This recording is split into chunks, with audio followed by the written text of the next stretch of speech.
Tak naprawdę sprowadził nas ten American Dream, tak, marzenie, żeby mieszkać w Stanach, zobaczyć je, mieć możliwość tutaj podróżować, spełniać się, robić jakąś karierę, być może zarabiać fajne pieniądze.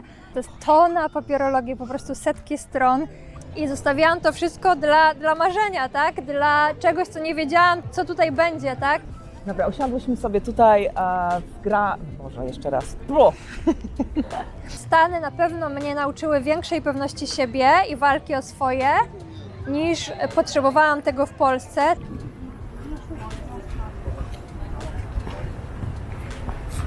No nie wiem, to jedzenie nie ma smaku, czuć, że jest gorszej jakości, w ogóle zdrowotnie i ja i mój mąż mamy problemy żołądkowe. Tyle jest tutaj obcych ludzi, jakichś różnych kultur. Widzisz to trochę w USA, jakby nie spodziewałaś się pewnie tego, jak tu przyjeżdżałaś, że faktycznie jest tak, że USA zostały w tyle. Myślałaś, że one dalej przodują. Tak, tak. Poszłaś do lekarza i nagle zobaczyły cię 4 pielęgniarki i każda chciała kasę. Tak. Mimo, że wiadomo, nie jesteśmy jakimiś, nie mamy żadnej historii kryminalnej ani nic takiego, ale zawsze jakiś taki dziwny stresik jest, nie? Więc no i wszystkim się to wydaje, bo to przeliczają tak na złotówki, więc im się to wydaje, że to jest tyle pieniędzy. Ciężko jeść tutaj, mimo że się chce, to ciężko jeść tak naprawdę zdrowo, w sensie nie jedząc tych takich wszystkich syfiatych substancji, czy właśnie po prostu kilograma cukru dziennie, tak? No nie wiem, jest takie duże marnotrawstwo jedzenia, ale to taki wątek poboczny. Poszliśmy na pierwsze zakupy, jak tutaj przyjechaliśmy do normalnego sklepu spożywczego i pamiętam, zobaczyliśmy te ceny w sklepie. Okazało się, że ten mój American Dream, który miałam w głowie, to jednak nie jest taki łatwy i prosty, jak mi się wydawało, że będzie. Tutaj naprawdę musisz walczyć o swoje, jeśli coś chcesz, to musisz po prostu po to iść i koniec, nie patrzeć się, nie oglądać się za siebie. Strach zachodzić w ciąży, to jest też to, że tutaj boisz się zajść w ciążę, bo nie dostaniesz, nie możesz sobie pójść na macierzyński. To prawda. Jest już tam taka doza smutku, że te USA mnie rozczarowało i nie jest to do końca, gorycz, że to nie jest do końca to, czego się spodziewałam, o czym marzyłam praktycznie całe życie.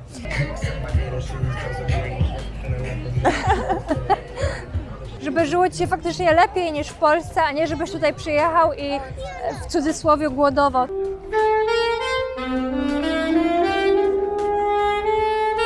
Tak się właśnie kręci vlogi. Witaj w świecie YouTube'a. Stop. Cięcie. Hej, witaj serdecznie na moim kanale Polka w Ameryce. Jestem tutaj z Anią. Hej. Która ma super zresztą kanał na Instagramie. Bardzo, bardzo zachęcam Was do zobaczenia, bo Ania w piękny sposób pokazuje Nowy Jork. Jak jesteś zafascynowany Nowym Jorkiem, to koniecznie wpadaj do Ani na Instagrama, przy okazji też na mojego. I dzisiaj z Anią będziemy chodzić sobie po Central Parku i opowiadać Wam, czy warto przeprowadzić się do USA w 2023 roku. Zapraszamy.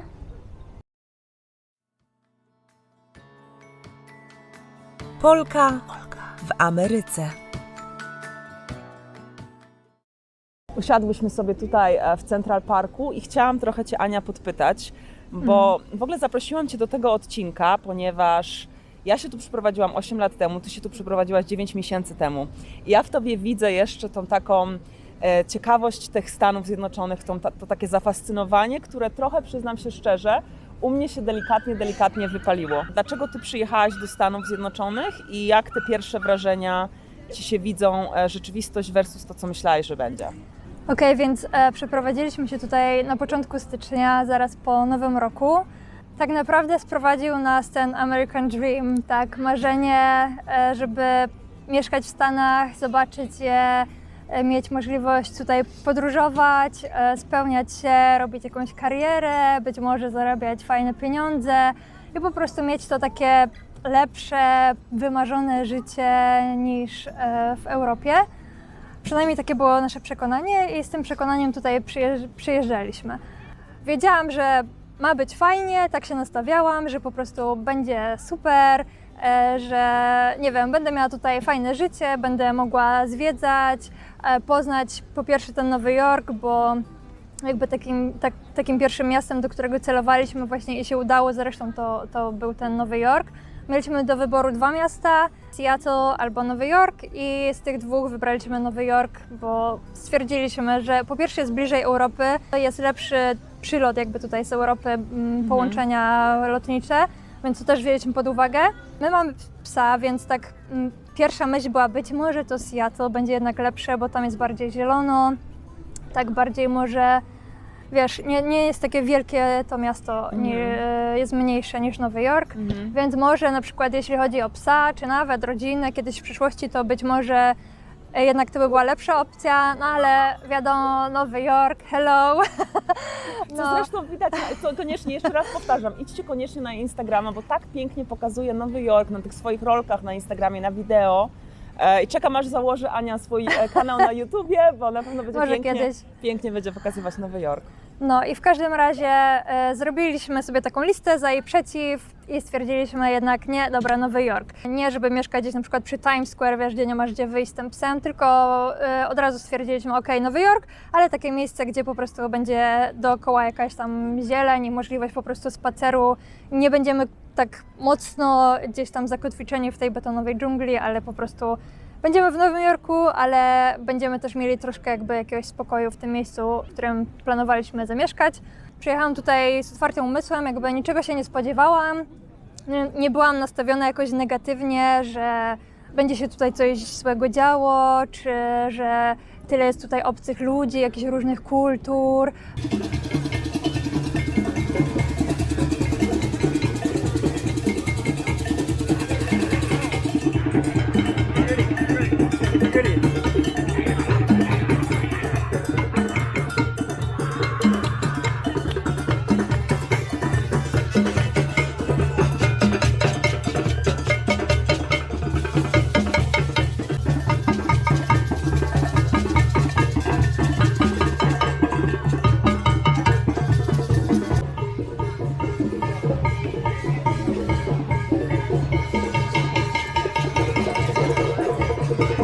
Czyli byłaś otwarta od razu, bo to Tak. też trzeba pamiętać, że jak się przeprowadzacie, jak myślicie o przeprowadzce do Stanów Zjednoczonych, to zadajcie sobie pytanie, czy czujecie się na przykład komfortowo otoczeni właśnie osobami o różnych religiach, o różnych kolorach skóry, o różnych orientacjach seksualnych. Jest po prostu tyle różnych tutaj ludzi i to mówimy teraz o Nowym Jorku, ale też w ogóle w Stanach Zjednoczonych. Stany są znane z tego, że to jest miejsce, gdzie imigranci po prostu założyli to państwo, także tu jest, jak nie jesteście gotowi, jak lubicie na przykład, jak jesteście z Polski, tak, bo oglądacie nas i lubicie tą taką, że w Polsce wszyscy wyglądają tak samo i są tacy sami, to możecie się nie odnaleźć w takim miejscu jak Stany Zjednoczone.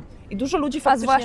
A zwłaszcza Nowy Jork. Tak, bo tu jest tego dużo po prostu z różnorodności. Ja oczywiście wcześniej oglądałam tak jakieś różne filmy, filmiki, YouTube'y osób, które tutaj mieszkają, więc jakby poniekąd powiedzmy miałam jakąś tam ideę, tak jak tutaj wygląda, ale wiadomo, że to, co się pokazuje na filmach, nawet to, co ja pokazuję na swoim Instagramie, to jest, wiecie, to jest urywek, jakaś po prostu minuta, wycinek z tego całego życia. Nie da się to pokazać i w ogóle nawet jak się to pokazuje, to...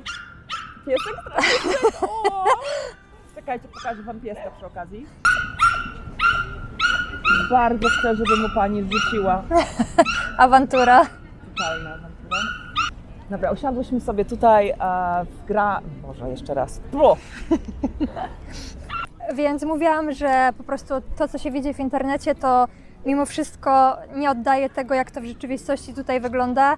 I dlatego przyjechałam z otwartą głową, że co ma być, to będzie, że będzie fajnie, że właśnie ta różnorodność, która tutaj jest w Nowym Jorku, sprawi to, że ja się będę czuła mniej samotna, bo tak naprawdę wszyscy tutaj są przyjezdni, są skądś, szukają tej właśnie wolności i tego American Dream, więc ja będę po prostu jedną z wielu, nie będę, że jak, nie wiem, no jakiś obcokrajowiec przyjeżdża na przykład do Polski, tak, to że się tam czuję, no jednak wydaje mi się mocno wyobcowany, zwłaszcza na przykład, wiesz, ktoś innej orientacji, czy inny kolor skóry, tak, dokładnie, a tutaj po prostu jest taki miks różnorodnych po prostu osób, wyznań, orientacji, ubioru, w ogóle wszystkiego, że po prostu no, czujesz się wspaniale. I jakby to był taki powód, że właśnie wybraliśmy ten Nowy Jork, no i Amerykę ogólnie. Amerykę, dobra. No, złap Anię. Ty, bez kitu, ciągle za mną chodzi. Złapało cię teraz? Nie, ciągle Nie. mnie widzi. Czemu Ciebie nie widzi? Trzymaj to. No, teraz mnie widzi. A i cały czas kręciłyśmy w ogóle, świetnie. Dawaj na bloopersy. Jedno z ulubionych moich miejsc, na które zawsze zabieram turystów. Patrzcie na ten widok. A powiedz mi na przykład, jeśli chodzi o taka sprawa jak papiery. Wiem, że teraz po pandemii bardzo długo się czeka na papiery. To jest w ogóle skomplikowane, żeby przyjechać, tak, jeśli chodzi o papierologię właśnie do Stanów, jest ciężko przyjechać, tak? Jest, tak. Papiery to było coś, co kosztowało nas po prostu ogromny stres i poświęciliśmy jakby swoje wakacje, bo byliśmy na urlopie w tym czasie, kiedy też musieliśmy wypełnić wszystkie papiery i tak naprawdę ten cały urlop siedzieliśmy popołudniami i wypełnialiśmy papiery. To jest tona papierologii, po prostu setki stron, takiej bardzo opisowe pytania, że to nie była odpowiedź tylko, wiesz, podaj swój adres, tam imię, nazwisko i tak dalej, ale my się tutaj przenieśliśmy, bo jakby mój mąż przeniósł się tutaj przez swoją firmę, czyli zmienił oddział firmy na amerykański, przenieśliśmy się na wizie pracowniczej. W związku z tym cała papierologia dotyczyła jakby pracy mojego męża, tak, że czym on się zajmował, na jakich projektach pracował i tak dalej. Bardzo dużo takich naprawdę opisowych pytań, niektóre bardzo ciężkie takie do zrozumienia, albo były dwa pytania, które były bardzo podobne do siebie i siedzieliśmy, zastanawialiśmy się, jaka jest różnica między tymi pytaniami, albo co tam mamy wpisać. Samo wypełnianie zajęło nam bardzo dużo czasu, później też czekanie na odpowiedź, na wizytę w konsulacie, w sensie na termin w konsulacie. To było tak, zajmowało bardzo dużo czasu nam, znaczy bardzo dużo, no nie wiem ile tak na ogół to zajmuje, ale u nas to było od momentu, kiedy dowiedzieliśmy się, że jest ok, że możemy się przenosić, to do momentu, kiedy się przenieśliśmy, to było chyba około 9 miesięcy.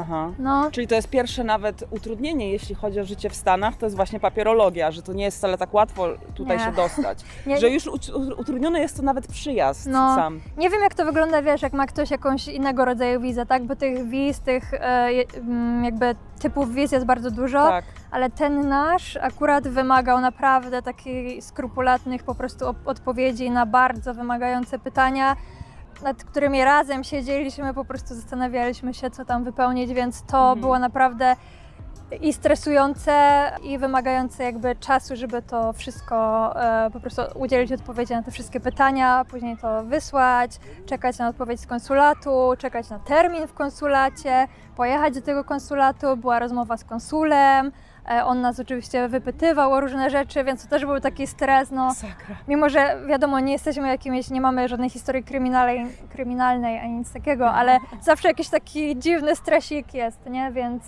no tak, było dosyć stresujące zanim tutaj przyjechaliśmy. Potem jak przyjechaliśmy też było stresujące, ale dojdziemy. dojdziemy do tego.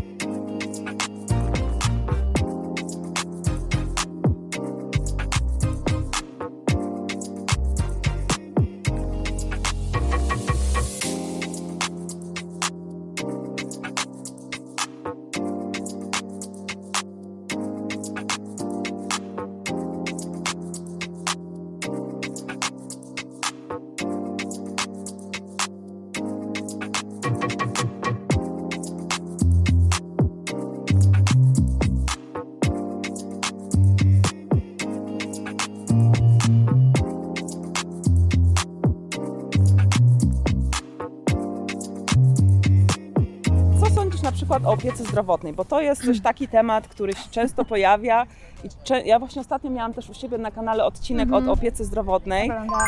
Oglądałaś? Oglądałam. Jeden przykład jest podany, który zresztą słyszałaś może o tym przykładzie, bo to jest przykład twojej osoby. Tak. Mianowicie, że poszłaś do lekarza i nagle zobaczyły cię 4 pielęgniarki i każda chciała kasę. Tak.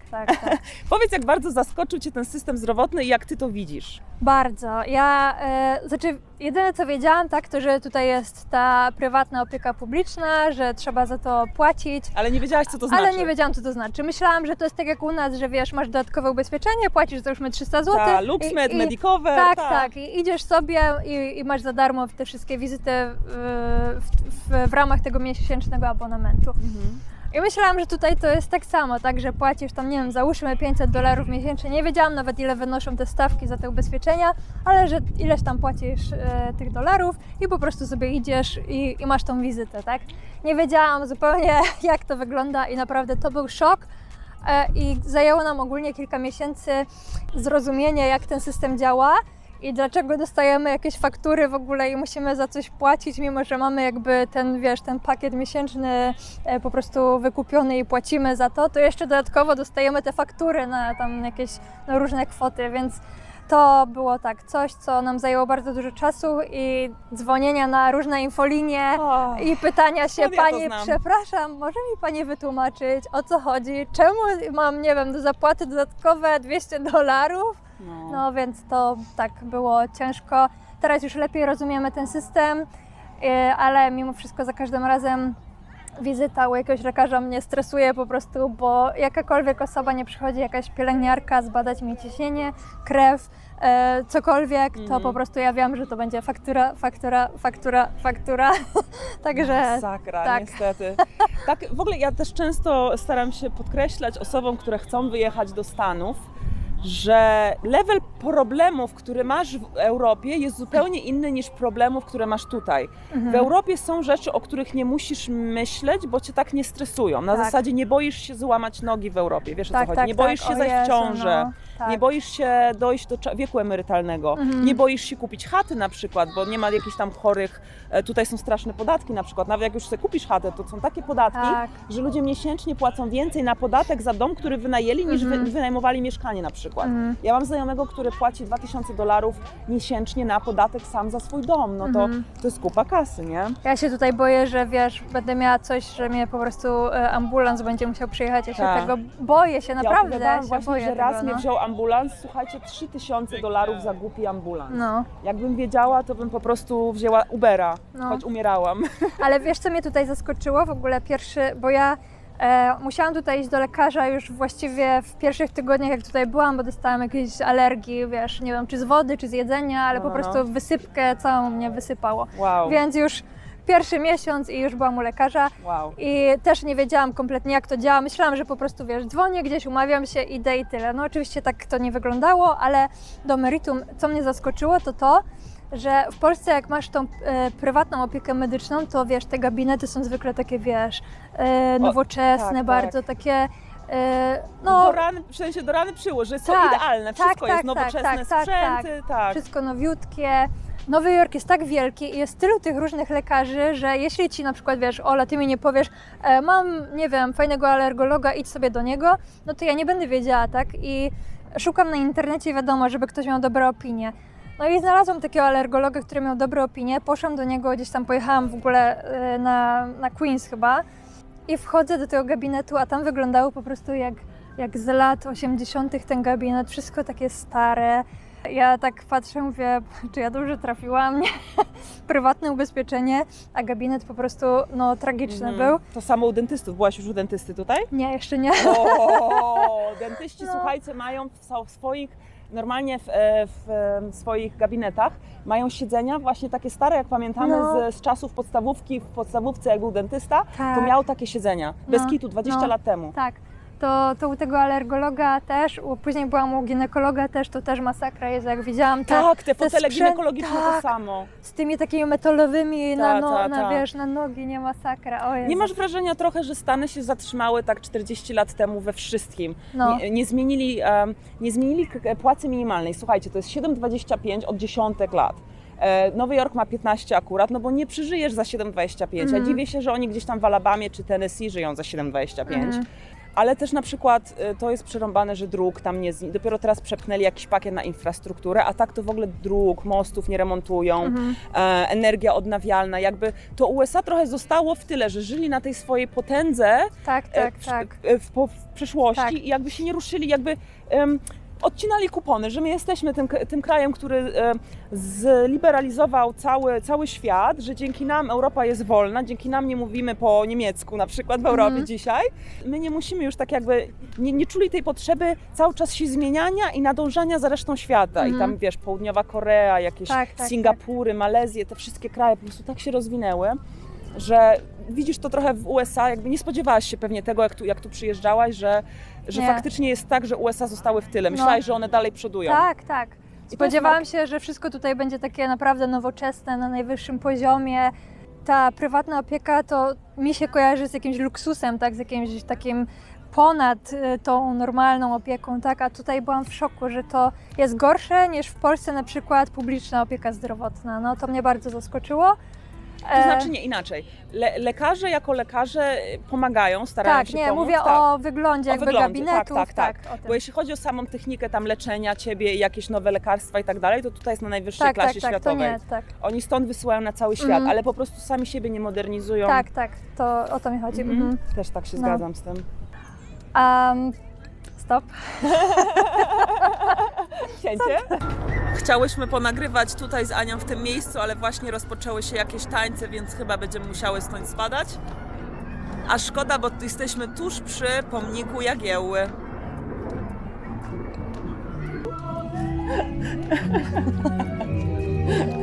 A jesteśmy zresztą też przy naszym tutaj Jagielle. Władysławie Jagielle. Jagielle czy Jagiełło? Jak się to odmienia? W Stanach się nie odmienia, nie? To Jagiełło, ale ogólnie chyba Jagielle. Myślisz, że się ogólnie odmienia? Whatever. Dobra, wracamy do gadki o Stanach, okej? Dobra, Aniula, kolejny temat na tapecie to... Czekaj jeszcze raz. Okej, kolejny temat. Jeszcze raz, dużo ludzi. Tak się właśnie kręci vlogi. Witaj w świecie YouTube'a. Okej, kolejny temat. Jedzenie. To jest coś, o czym zawsze narzekam. Nie wszyscy rozumieją, o co mi chodzi, kiedy mówię, że jest mnóstwo potraw. Możesz spróbować każdego jedzenia po prostu z całego świata, bo tyle jest tu imigrantów, tak? Aha. Natomiast produkty, z których jest robione to jedzenie, czyli te wszystkie warzywa, owoce, mięso, to wszystko jest GMO i to wszystko smakuje sztucznie dla mnie. Co ty myślisz na ten temat? Czy ty to odczuwasz, czy ty to widzisz też? Odczuwam, a zwłaszcza fakt, że mam męża Włocha, powoduje, że odczuwam to podwójnie, a nawet bym powiedziała 10 razy bardziej. Czyli, że mąż Włoch, to on jest na to przeczulony, tak? Tak, jest przeczulony. Zresztą ja sama tak czuję, że na przykład tutaj dużo warzyw jest importowanych, tak? I czuć po prostu, no nawet, nie wiem, w Polsce pomidory załóżmy, tak? W sezonie one są dobre, a tutaj jakby cały rok, no nie wiem, to jedzenie nie ma smaku, czuć, że jest gorszej jakości, w ogóle zdrowotnie i ja i mój mąż mamy problemy żołądkowe. Wzięło się to oczywiście z jedzenia, tak podejrzewamy. Mój mąż już miał jakieś tam badania i wyszło, że prawdopodobnie tak częściowo jest winne właśnie jedzenie tutaj, że nasza flora bakteryjna musi się przestawić dopiero na ten amerykański syf. No bo syf, dobrze powiedziane. Nazwijmy tak rzeczy po imieniu. Po drugie, oprócz samej jakości, to w ogóle pamiętam, że poszliśmy na pierwsze zakupy, jak tutaj przyjechaliśmy do normalnego sklepu spożywczego i pamiętam, zobaczyliśmy te ceny w sklepie i kupiliśmy dosłownie kilka, no nie wiem, no wiesz, siatkę rzeczy, tak, jakieś takiej pierwszej potrzeby, w sensie wiesz, serszynkę, mleko, coś tam, nie? I wydaliśmy chyba ponad $100 na to i my mówimy, co? Że w ogóle to jakieś nieporozumienie. Welcome to America. No, albo też na przykład, co mnie zszokowało, że chcieliśmy kupić mleko. I wiesz, w Polsce się kupuje tak litrowe mleko, które tam w ciągu kilku dni zużyjesz, a tutaj nie było w ogóle takiego małego mleka, akurat w tym sklepie, w którym byliśmy, nie było takiego małego mleka, były same takie, wiesz, wielkie butle. 4-litrowe, galonowe. Tak, galonowe. I my mówimy, no dlaczego, w sensie kto w ogóle to wypija i dlaczego nie ma, wiesz, mniejszej jakby pojemności. I później w innym sklepie z kolei znaleźliśmy, że była, wiesz, i mniejsza pojemność i większa, czyli na przykład załóżmy takie litrowe i 4-litrowe mleko, a różnica między nimi była 20 centów, nie? Że kosztowały praktycznie tyle samo, więc stwierdzasz, no czemu mam płacić, wiesz, prawie tyle samo za litrowe mleko, jak mogę mieć 4 razy tyle za praktycznie tyle samo. No ale to jest też kolejny taki trik, wiesz, upselling, tak? Tak. Amerykański, który tutaj bardzo odczuwam właśnie w Nowym Jorku i bardzo mnie to szokuje. Wiąże się to w ogóle też z tematem wyrzucania jedzenia tutaj, ale jakby Ale co powiesz, znaczy tak w skrócie, o co ci chodzi? odbiegam. W skrócie chodzi mi o to, że kupujesz większą pojemność, bo jest praktycznie tej samej cenie, co mniejsza, ale później tego nie zjadasz, tak? Bo się albo psuje, albo już termin ważności upływa, no i po prostu to wyrzucasz, więc nie ma czegoś takiego, że kupujesz mniejsze i płacisz, wiesz, o wiele mniej za to, tylko no nie wiem, jest takie duże marnotrawstwo jedzenia, ale to taki wątek poboczny. Ale jeśli chodzi o jakość, to tak jest zdecydowanie gorsza niż ta polska i włoska, w ogóle europejska. Tutaj też nie ma chyba takich norm jakby jedzeniowych, że wiesz, tak jak w Europie jest wiele jakichś tam substancji zabronionych w używaniu w produkcji jedzenia, to tutaj nie ma czegoś takiego. Więc to też jest duża bolączka, że trzeba w ogóle czytać składy, bardzo uważać i ciężko jest naprawdę kupić nawet nie wiem, no łososia, wiesz, coś, co nie ma jakichś tam takich szkodliwych substancji rakotwórczych, czy w ogóle kilograma cukru w sobie. Tak. No to jest tak, jest duży problem, że wszędzie jest cukier, jest go naprawdę bardzo dużo. Kiedyś kupiłam jakąś wodę smakową, taką w puszce, tak, czyli to jest tam O chyba Jezu, 300 one najwięcej mililitrów. mają cukru. Ja najgorzej. zobaczyłam na skład i tam 22 było chyba coś tam gramy więcej, cukru, było nie? 35 gram cukru w tym, nie? Ja mówię, no... W jednej puszce? Tak, w puszce takiego napoju, czyli tam Masakra. 300 ml, 330. Masakra. No, także naprawdę trzeba... Ciężko jeść tutaj, mimo że się chce, to ciężko jeść tak naprawdę zdrowo, w sensie nie jedząc tych takich wszystkich syfiatych substancji, czy właśnie po prostu kilograma cukru dziennie, tak? No ja miałam przez 2 lata problemy żołądkowe, do dzisiaj je mam po 8 latach, ale te pierwsze 2 lata były dla mnie najgorsze tutaj właśnie w USA. I to jest to, przez co ty teraz przechodzisz z mężem, że trzeba chodzić do lekarzy i się dowiadywać, bo już zwariujesz, nie wiesz, Tak. nie wiesz o co chodzi, Tak, czemu się tak. tak źle czujesz cały czas. No, to prawda jest. No, także z jedzeniem jest ciężko. Trzeba się też nauczyć, gdzie kupować, co kupować, bo kurczak kurczakowi tutaj nierówny, nie wiem, ryba rybie nierówna, więc tak, trzeba uważać na to. Nie wiem, gdzie on poszedł.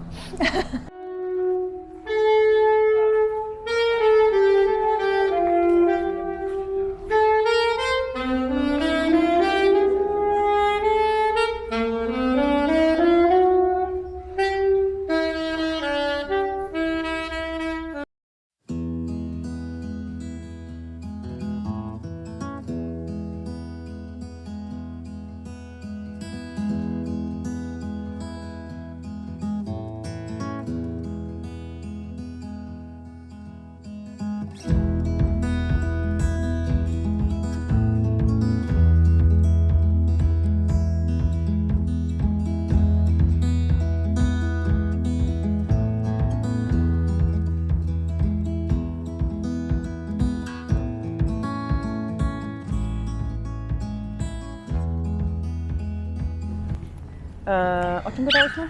A powiedz mi jeszcze, Ania, jeśli chodzi o pracę, jakie miałaś doświadczenia, czego się jakby spodziewałaś po finansowej stronie życia w Stanach Zjednoczonych? To tak, ja pierwsze kilka miesięcy nie mogłam tutaj pracować, bo czekałam, aż dostosują mi to jakby moją wizę i dostanę pozwolenie na pracę. Ja miałam 8 lat doświadczenia zawodowego w finansach, więc spodziewałam się, że z moim doświadczeniem jakby to, że wiesz, bardzo dobrze znam angielski, no to myślałam, że tą pracę znajdę, wiesz, w kilka tygodni maksymalnie, nie? I poza tym tak dużo osób mi mówiło, że Nowy Jork, to tutaj jest po prostu no, możliwość tak ogromna wyboru tej pracy, tak, kariery zawodowej i tak dalej, więc tak jakby jeśli chodzi o pracę akurat, to brałam to jako pewnik, że po prostu co jak co, ale pracę to znajdę od razu. A tymczasem grubo się pomyliłam, bo okazuje się, że w Nowym Jorku, jak się nie ma znajomości, to ze znalezieniem pracy takiej powiedzmy biurowej jest dosyć ciężko. Czyli myślałaś, że będzie łatwo, a realia versus... Tak, okazały się zupełnie inne. Pracę znalazłam dopiero po chyba 3 miesiącach szukania takiego bardzo intensywnego, bo praktycznie codziennie wysyłałam jakieś CV. Mijasz co chwilę jakieś takie dziwne rzeczy, niespotykane, niecodzienne i zawsze wszystko zachwyca, nie? No, Jest takie to coś, że prawda. wow, skąd to się wzięło i że widzę to teraz przed swoimi oczami. Jakoś tak mam wrażenie, Tak, że jesteśmy przyzwyczajone do tej polskiej rzeczywistości, więc cokolwiek innego, super, nie? Ja zawsze powtarzam, że tutaj nie można się nudzić, że wyjdzie się z domu i po prostu tyle się dzieje, że no, jest zawsze coś.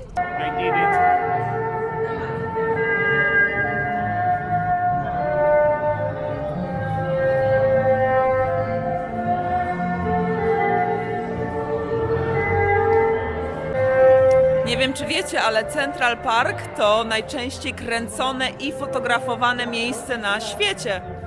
Co chwilę widzicie, wszyscy praktycznie mają komórki, aparaty jakieś, no i reklamy, filmy. Ja też przecież też często tu odcinki kręcę. Także Central Park faktycznie każdego praktycznie można spotkać z kamerą. Okej, więc tak naprawdę pracę znalazłam po 3 miesiącach wysyłania codziennie CV i codziennie dostawałam praktycznie odmowy. Szukałam głównie przez LinkedIn pracy i codziennie te odmowy powodowały, że naprawdę po 2 miesiącach już byłam bardzo... Depresji? No prawie, tak, niewiele brakowało, bo okazało się, że ten mój American Dream, który miałam w głowie, to jednak nie jest taki łatwy i prosty, jak mi się wydawało, że będzie. No ale ostatecznie nie poddałam się. Mój mąż też mnie bardzo wspierał w tych poszukiwaniach, więc udało się. Całe szczęście trwało to dłużej niż zamierzałam, ale tak, wszystko wyszło na plus.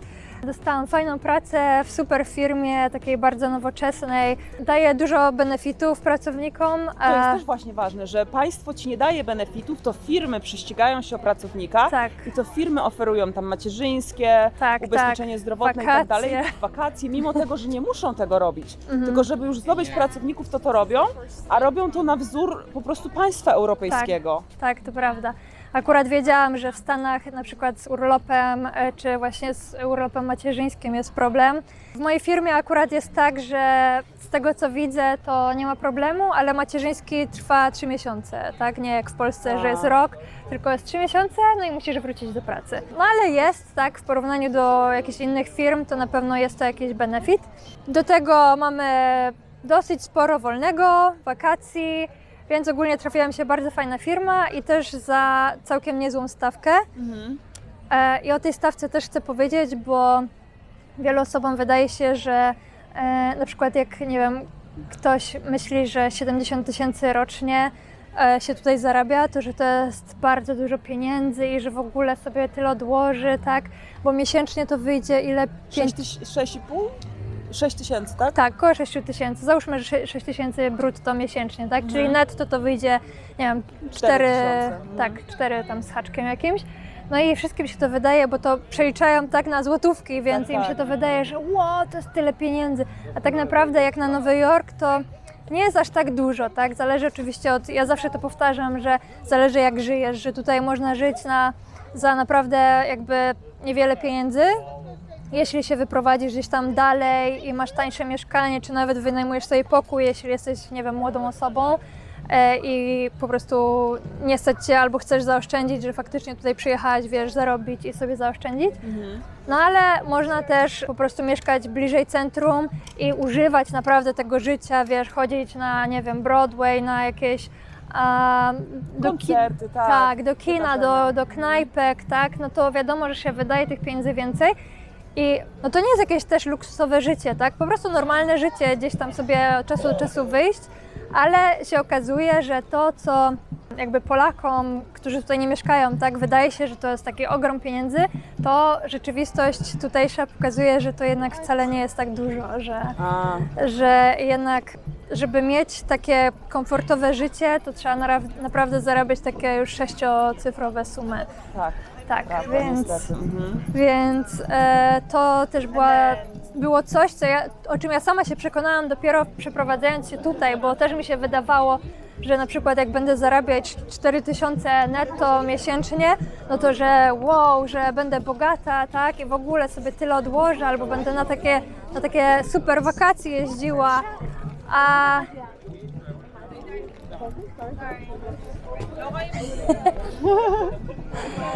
a okazało się, że jednak nie, że jeśli się mieszka we dwójkę, to jest okej. I oboje oczywiście mamy pensję, ale na przykład jeśli miałabym mieszkać sama, to Za nie cztery nie starczyłoby przeżyjesz, mi, nie? nie. A powiedz mi na przykład, jak jest z papierami, bo wiem, że te no czemu tylko mnie widzisz? Nie.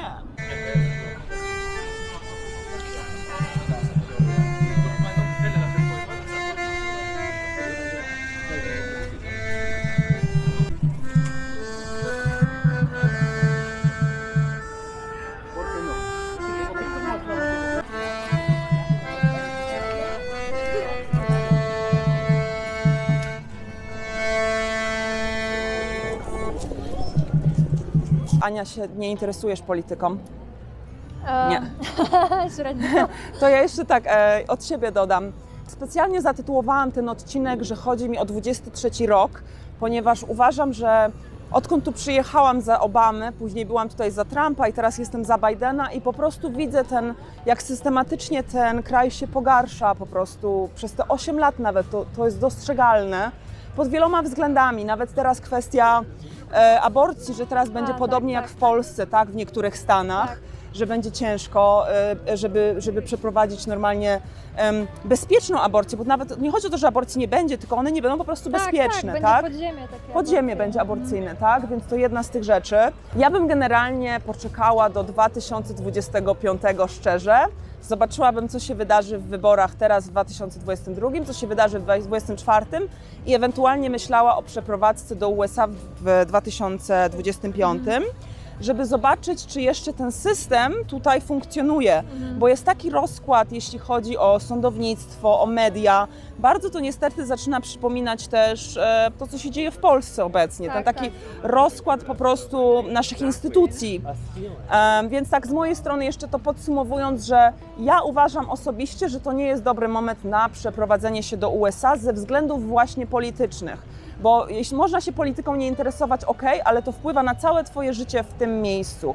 Jeśli jest ono utrudnione już od startu, tak jak mówisz, że czekaliście 9 miesięcy nawet na papiery, żeby w ogóle się tu przeprowadzić, później jeszcze szukanie pracy, wszystko jest takie drogie, zamieszanie z tym ubezpieczeniem zdrowotnym. Jest po prostu za dużo rzeczy, które teraz są jakby nie halo, żeby w tym momencie myśleć o przeprowadzce do USA. Ale to jest moje zdanie, dlatego też chciałam z Anią się dzisiaj spotkać, bo Ania jeszcze patrzy na USA i na Nowy Jork tymi świeżymi oczami osoby mesmerized, osoby zauroczonej tym miejscem, osoby, która kocha, co wokół siebie widzi, jest to dla niej nowe i takie fascynujące.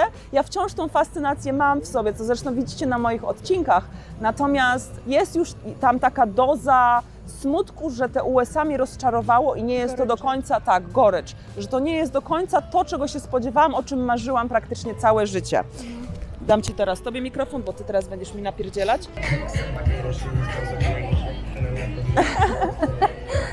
Jak byś to podsumowała? Czy warto się przeprowadzać do tego USA?